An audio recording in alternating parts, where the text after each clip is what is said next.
Hello, hello, hello, my friends. This is Stacy Hawkins Adams, and I'd like to thank you for joining me for another episode of Celebrating the Power of Stories. And as you know, we typically lean into celebrating the power of women's stories, but we're calling this series Celebrating the Power of Stories because we do have a few good men, a few allies that are being interviewed as well. And it is my pleasure and honor to have a special guest here with you that I will introduce in just a few moments, a few seconds rather. But first, I'd like to ask you to hit the subscribe button below because these stories we share are hopefully not to just inform you, but also hopefully to help you live your own life untapped. And what is a life untapped? It's a life of purpose, passion, joy, and impact. And we like to throw in some fun occasionally as well. So, again, welcome, welcome, welcome to Celebrating the Power of Stories. It is truly my honor to have our special guest, Lynn Lewis, with us today. Lynn and I are going to kind of walk through her journey. I'll tell you briefly that as the headline, that the title that you see of this, once it's posted, will share. It's a journey through grief, but it's also a journey toward joy. And it's truly my honor to have her as a friend and in my writing programs and to just see her own writing flourish. So, welcome, Lynn. How are you? Thank you, Stacy. Thank you for having me. I appreciate it. I'm well. I'm well. Thank you. Awesome, awesome. Well, tell us a little bit about, who you are. Like, what's your handle on Instagram? Let's start there. It's called Grief Coach Lynn. Did I get it right? My handle on Instagram is Grief Coach Lynn. Yes. Okay. Tell us a little bit about who you are and what led you to come up with that title and to create that Instagram page. Okay, sure. So, as you've heard, my name is Lynn Lewis, and I am a certified grief coach. I am also retired from the automobile claims industry as, oh gosh, coming up on 7 years now. But I came to be a certified grief coach because of a grief journey that I was thrust upon almost 5 years ago. And I'll just tell you briefly about that to kind of give context to why I'm now a grief coach. But my son, my only child at 30 years old, he passed away by suicide. And I had done the support group therapy type thing. I had done the individual therapy. I was actually still in individual therapy. And 7 months after he passed away in August of 2019, 7 months happened to have been his birthday weekend. And it was a Sunday morning. We were out of town, and I was just doing some quiet time, just some reflection. And it just came to me, you know what? I'm going to be on this journey for the rest of my life, but I do not have to allow it to consume me. It'll be a part of me, but it's not going to consume me. And once I made that declaration, I decided to look for ways to help myself keep that declaration to myself. And I found, just doing some research online, I found grief coaching, not therapy, because I was already doing that. And I had never heard of grief coaching before. So I did a little bit of research, came upon a program called From Grief to Gratitude Grief Coaching. It was started by a dear lady in the Washington, D.C. area, Dora Carpenter. So I enrolled and got my certification. And so here I am. But the other reason for moving forward with getting the certification is because I thought if I felt the way I felt about wanting to move forward, wanting to live a meaningful and impactful life, despite this awesome burden that I had received, there had to be other persons like myself. I could not have been the only one because we know everything. Nothing is new that we experience.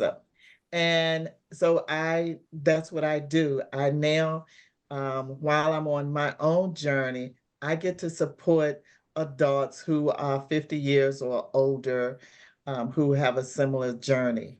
So that's a little bit about me. Wow, that's powerful. I want to unpack a couple things there. So, first of all, I commend you on turning your pain into purpose because that's clearly what you've done here. And I know that your son is smiling down on you. So I'll just, I'll say that. Never had an opportunity. Well, I did have an opportunity to meet him when he was younger, but, not in his older years. But I guess I want to start with the death by suicide. First of all, I have friends who work in that space, and they're very clear to correct anyone who says someone has committed suicide. The correct terminology is death by suicide. Is there a reason for that? And what have you learned having, on this path, this pain to purpose path about that terminology and how people need to understand what suicide is? Because there is somewhat, unfortunately, a stigma with that, or people are afraid to touch it and talk about it. So, can you share a little bit about that?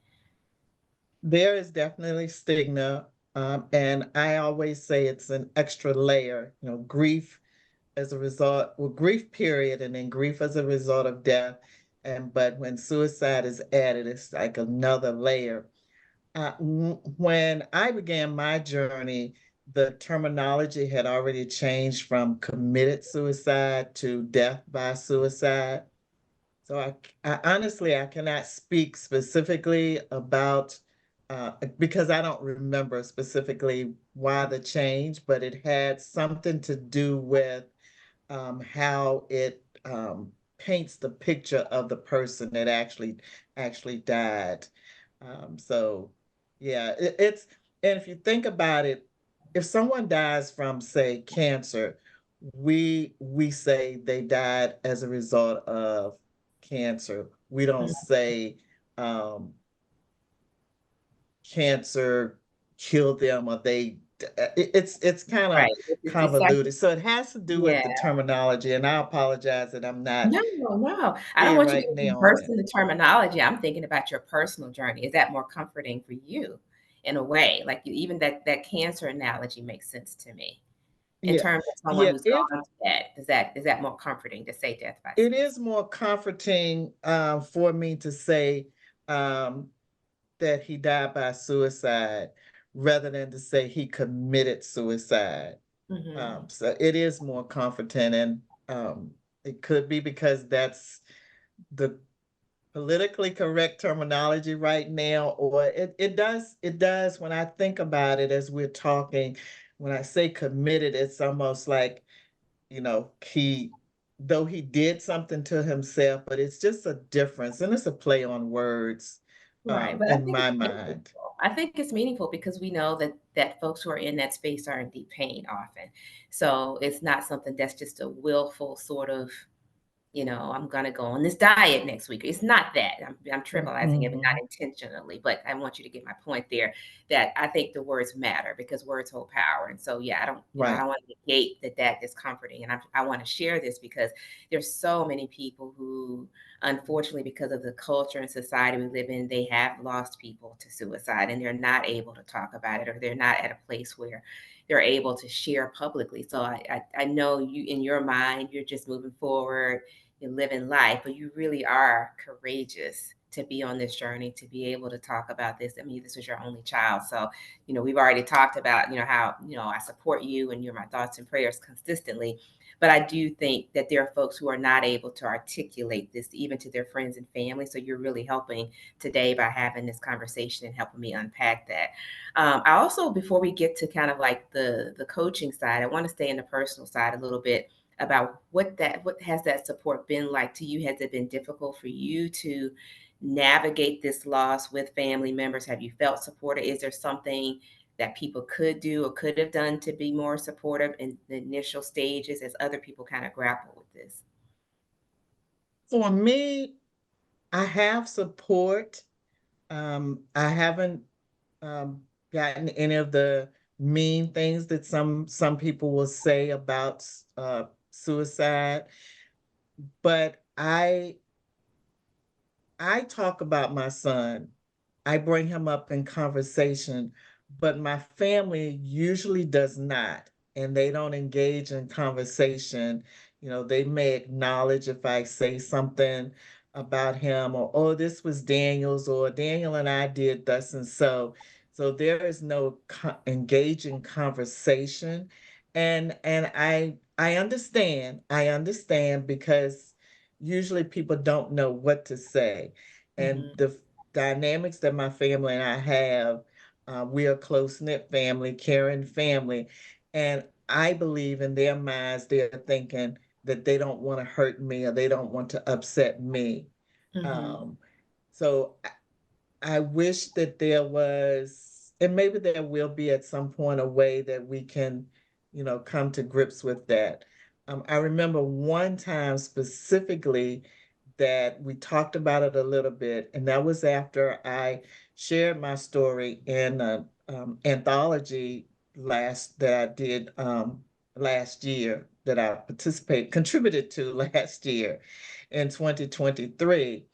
And after my father read it, he said something to my brother, one of my brothers, about he never knew what happened to Daniel. So my brother said to me, you never told Pops? And I said, he never asked. Mm. So, and then it was after Twitch died Yes. in 2022. I remember doing a video, just kind of talking about uh, how that affected me. And I said in the video, I just wonder why they couldn't stay.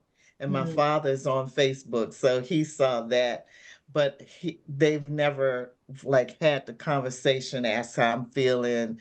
And then some of my family members, my in-law family, they just don't talk about it at all. They act like it didn't happen the way it did. So, but initially it was a struggle for me, but now I'm better able because I don't take it personally. Mhm. With outside of my family, again, I have support, but few people want to actually engage in conversation. They don't know what to say. Right, I So, agree, and I think death is like that in general. I've lost, close family members, gosh, mhm, for the past 10, 15 years, most recently my brother last year. And I feel like death in general is something that our culture is afraid of, doesn't want to touch. They get uncomfortable if I say that about my brother or my sister who mhm, passed away, or my mother who passed away almost 18 years ago. But like you, I actively keep them alive. I actively say, mhm, "Oh, well, my brother would have said this," or "My brother was like a 70-year-old Chris Tucker," or "My kids were 3 and 6 when my mom passed, and they are now 25 and 22." They, in a way, know parts of her because over right. that span of time, I'm like, "Well, grandma would have said this. Well, this is grandma's Mhm, recipe. Well, this is what grandma taught me. Well, here's why I do this because my mom told me." So I've actively done that. So I know as a person going through that, that's comforting to know that you're bringing that person into your journey. And then for those who are not as comfortable, I hopefully this conversation will help folks understand that, you can even approach a person and say, "Are you okay if I bring, so and so up?" Or mhm, "Does that bother you?" And that person that you're interacting with will let you know whether they're able to talk about it and touch it, or if no, I'm not able to talk about that, because everyone's journey is different. But I think also what you're saying is that the grace we extend even during the grieving process, because we can't expect people to know what's in our hearts and minds, that people do mean well. But I think also, even when people are not saying something, they're watching you and they're seeing your strength and they're seeing how you move through. And you talked about that pivotal moment when you decided, okay, I can't let this consume me. And so now you're on this journey for yourself to say, now what? Because you wrote an entry for one of my Life Untapped blog posts. I have a blog, lifeuntapped.com, and you wrote a recent post about all the new things you tried in 2023 and what that set you on a path to continue to do that in 2024. So what's that now what journey look like for you and for others? And in telling us that, tell us the name of the anthology that you contributed to as well. well, sure. The anthology that I contributed to is Prepare for Purpose, your invitation to the next level. Oh, I'm on blur, so you really can't see it. Um, but yeah, so I wrote the story, the whole story that I was up until September of 2022. But um Now what for me is to do my best in my community being wherever I land at a particular day or time, to educate. to let people know that we all have a different way of navigating our grief. Grief is not only as the result of death, that there is no right or wrong. And as a survivor, um, we have rights, such as we can say, no, we don't want to talk about that. We have rights to say, I don't want to go or be wherever. But we also have the right to keep our person's memory alive if that's the choice that we make. Um, and I'll say pretty free, pretty open. You know, there are some spaces that I do not go into with other persons. Um, for example, I met a gentleman in a class of late, and so he knew that my son died by suicide. And as we walked out to the parking lot to leave, he asked, well, how did he do it? And I said, that's not something that I choose to share with you. I mean, some people know, but he was a stranger, so I didn't feel like he, that was something that I needed to So discuss with him. what would be beneficial about sharing that? Yeah, and so the now what is I'm just on this mission to for those persons who desire to move forward, never pulling anybody, but those persons that desire to move forward, to help them to do that, to support them. I'm on a mission to tell my story whenever I have an opportunity, because I truly believe that my story is somebody else's painkiller. My story is the solution to somebody else's problem, trying to figure out what do I do now. This has happened. I'm not going to die with my person. How do I live with this, with this grief? So Mm, that is my now, that is what I strive to do. that's beautiful. So can you share with us some of your own ways of doing that day to day? What are the things you do to bring joy to Lynn? Definitely. When emotions creep up, and I'm talking about the emotions like sadness or sometimes anger, because I do get mad at him sometimes.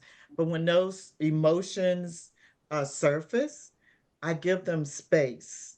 And when I say I give them space, if it's a day or a time or an hour, I feel like crying, I cry. If it's anger, I talk to him, why you should be here with us to do whatever. So I give space to the emotions when they surface. I practice self-love.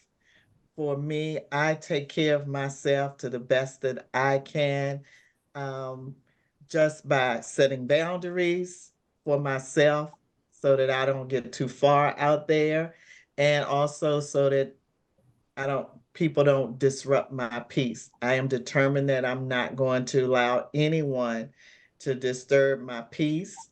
Um, and I do things so I do things sometimes just thinking of him, because one of the things that was dear to us, we did something, even if it was going to the bookstore, it was an adventure.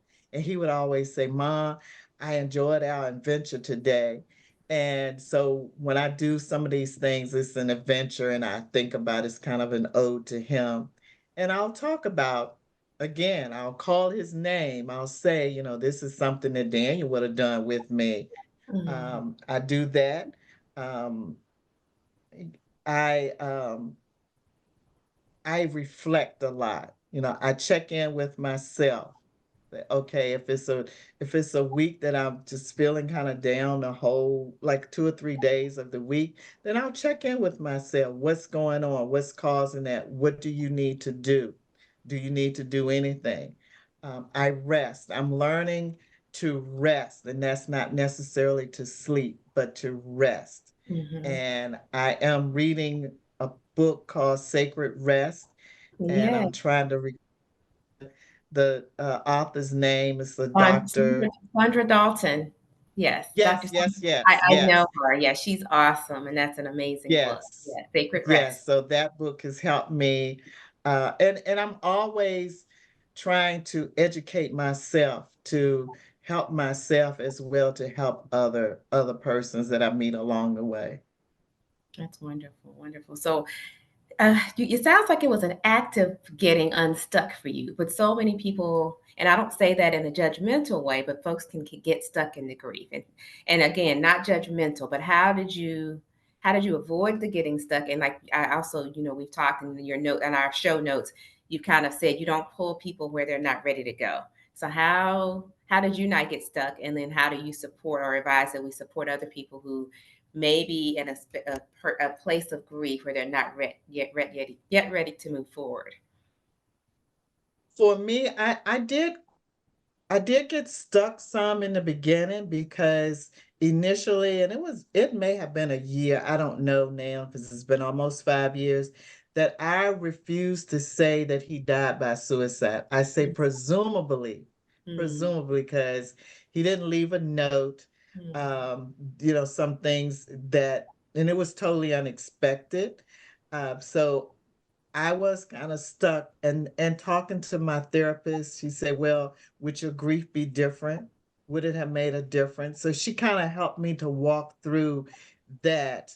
And again, this being stuck is just too heavy for me Mm-hmm. because I stayed in my head too much. I stayed in my head, and it was just too heavy. And I gotta let this out. I gotta let this go. But how can I do it in a respectful way?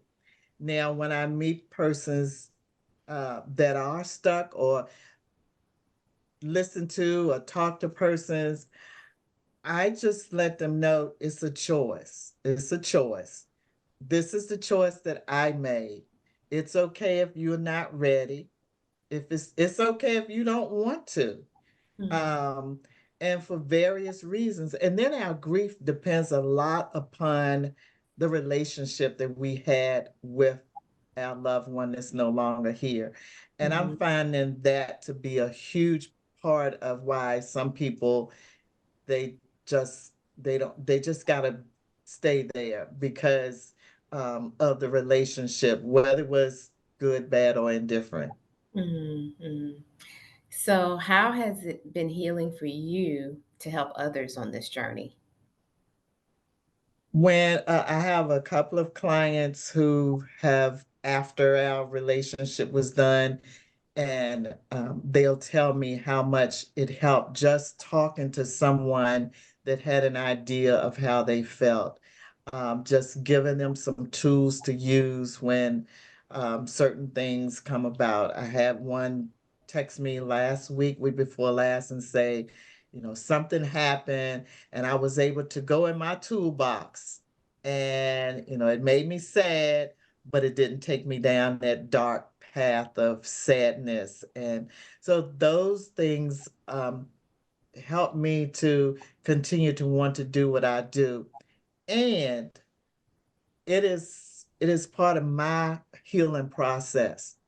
And I believe that he keeps me going. He Mm-hmm. just Daniel, because he was such my cheerleader. He thought I was a phenomenal woman. He Oh, thought I could, you are. did, said things like that, and asked me different questions about how can, you just flow when people have not been nice all the time and stuff like that. It's like that's their problem, not mine, and stuff like that. So it's just it's an adventure sometimes, but we did adventures. So I just sometimes feel like he's pushing me in my back. He's pushing me. And I'll tell you how I came up with that. Excuse me. It was 2 months before he passed away, was my 60th birthday celebration. And my family gave me a surprise dinner at a restaurant. He was the one that had to get me there. And we walk in the restaurant. I'm thinking we are meeting my husband, his dad, for dinner, and we walk in the restaurant, so I'm waiting for the person at the front to direct us to our table, and he's kind of pushing me, keep going, mom. And so when we open the door and everybody's in the room, so I kind of feel him pushing me along, pushing me Oh, along. that's So cute. that keeps me going, along with, I know that there are other people that need what I have to offer. And I that's what keeps me going. That's beautiful. That's beautiful. I can visualize that, and we met, I think Mhm. it was 2022, January 2022. You took my well, we met before then. You've taken some of my writing classes, in other words, but that was one of the more Mhm. recent ones you've taken. And so I've enjoyed seeing your evolution as a writer and seeing how you shared in multiple ways that push forward. So that's a beautiful visualization. What are some of the new adventures that you have on the horizon for you? Like when you look forward to here are my goals for myself. Yes, even as your son is kind of like that wind pushing you. What are some of the things for 2024 you have in store? 2024. My big project that I'm working on right now is I'm creating a journal that's ooh, what's the word? It's focuses on a persons who are on a suicide grief journey. And so it's a journal that will have prompts, it will have space for them to do like a collage. It's a space for them to just write. If they don't want a prompt, they can just write, and then space for reference. So that's my big project for at least the first couple of quarters of this year. And it's, of course, dedicated to his memory.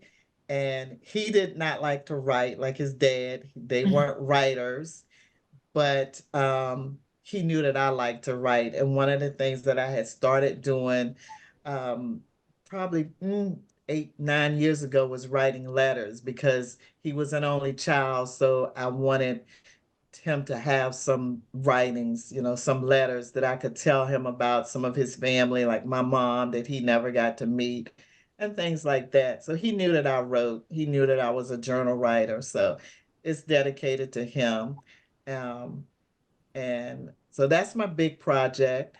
And trying to stay open to not have too many things on my schedule, just keep openings for when things come up, being discerning about those things and just taking advantage of it. So, if somebody comes along and say, let's do this, and so, okay. So Love we it. have a couple of trips planned, my husband and I, with other friends. Another biggie for this year is I'm going to read 24 books, Okay. and I'm going to take at least one action plan from each book. So, Wow.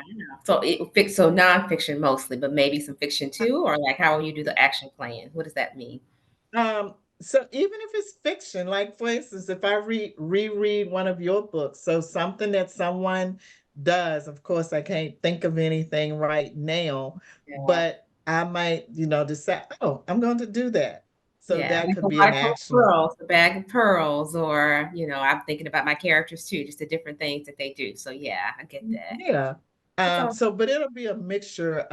It'll be I'll say grief related, because I'm always trying to learn more and hear other people's stories, whether it's hearing it through reading or listening. So it'll be a mixture. I love memoirs.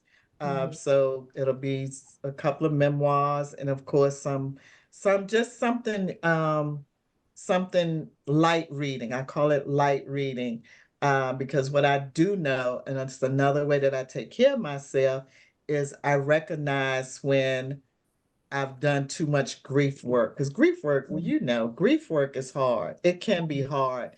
So I need to pick up something lighter, or write something light, or write a story as if my dog is telling it, something silly like that. But yeah, so 24 books. I love it. I love it. Okay, so I actually end these episodes by asking each of my guests, like, what are you currently reading and what are you currently writing? Well, this is perfect for you because you're a reader and a writer. So you shared one book, The Sacred Rest. So you get two. What's another book that's, if you're not reading it currently, that's on your to be read list for this, let's say this coming month, because we're almost in February? Yeah, so I'm actually reading, this one is called Grief is Love. I Mm, saw the title, I picked it up. It's by a young lady named Marissa Renee Lee, and mm, she writes her story. Hers is not suicide, but the loss that she experienced with her mother's death when she was 25, and mm, then maybe I'm not sure how many years later, but many years later, maybe 10 years later, the uh, the loss of her stillborn mm, child, but it was a child, right. and so she writes from that place of love. So I'm enjoying reading her book. And I'm sorry, I gotta say a third one. So the other one, these two that I'm reading right now, the other one is The Invisible Eight, and this is Courtney Vance Oh, yes. memoir that Right he to wrote. read list. Yeah. Yeah.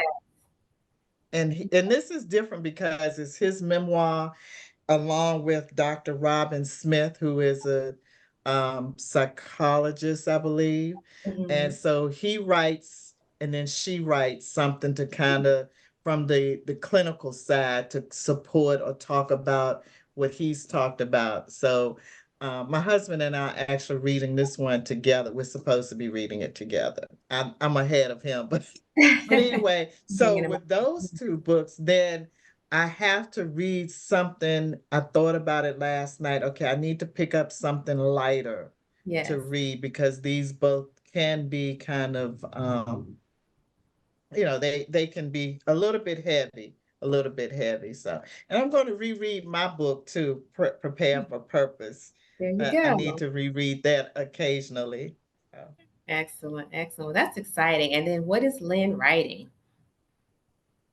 Yeah. I decided right now to write happy thoughts. So every day I have a journal that says happy thoughts, and every day I write down some of the happy things or thoughts, things that make me feel happy or feel joy.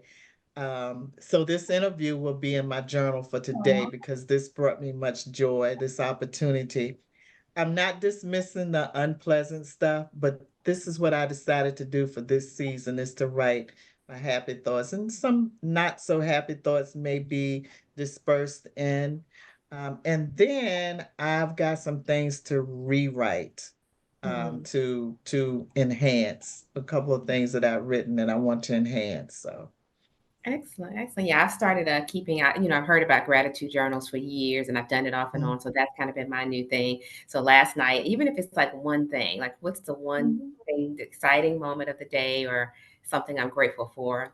Yesterday, I think I had like five things on there, including sleeping in late, which I don't often do. But yeah, so I love that. And it's something about when you go back and flip through the other pages, it's a good memory. And it's like, yeah, yeah, there is something in each day. So I like that, the happy thoughts. Yeah, Well, because sometimes especially if it's a really busy day, lots of things going on, we'll tend to have those things kind of overpowering the other things. And sometimes the happy thoughts are really small things that we kind of mhm, just let slide.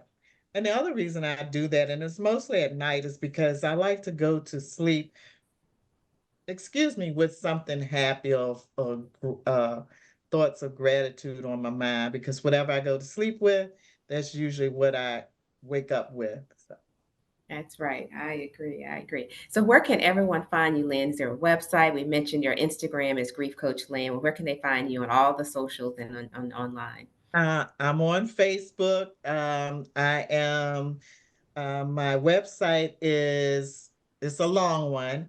It's destined to thrive griefcoaching.com. It's destined to thrive griefcoaching.com. And the email is destined to thrive at outlook.com. And if somebody just wants to pick up the phone, It's 804-404-6059. 804-404-6059. And then you can find me by my name on Facebook, or there is a Facebook page for Destined to Thrive. I would love Awesome. to hear from you. Yep. So that's Lynn Lewis. And so if this goes viral and she doesn't answer y'all's calls, don't get upset. That means she got a lot of phone calls. But we appreciate you sharing. And, again, just, my heart, it goes out to you. I salute you. You are a woman of valor and courage. And I know your son is smiling on you. And like you said, kind Oh, of nudging you forward. And even when people don't say it to you, know that you are living a life untapped. You are living a life of purpose, passion, joy, and impact. And I wish more of that for you. And I thank you again for joining me here today. thank you, Stacy. I appreciate you for the opportunity and just the opportunity to have this conversation. Thank you. And thank you all again for joining us. As I said, please continue to hit the subscribe button. If you have some comments for Lynn, please leave comments as well. And share this with friends, family, acquaintances, colleagues, anyone that you know who is touched by grief, who can benefit from the wisdom that Lynn has shared today. And as I said to her, I also wish you a life untapped. Have a great rest of your day, and thanks for joining us.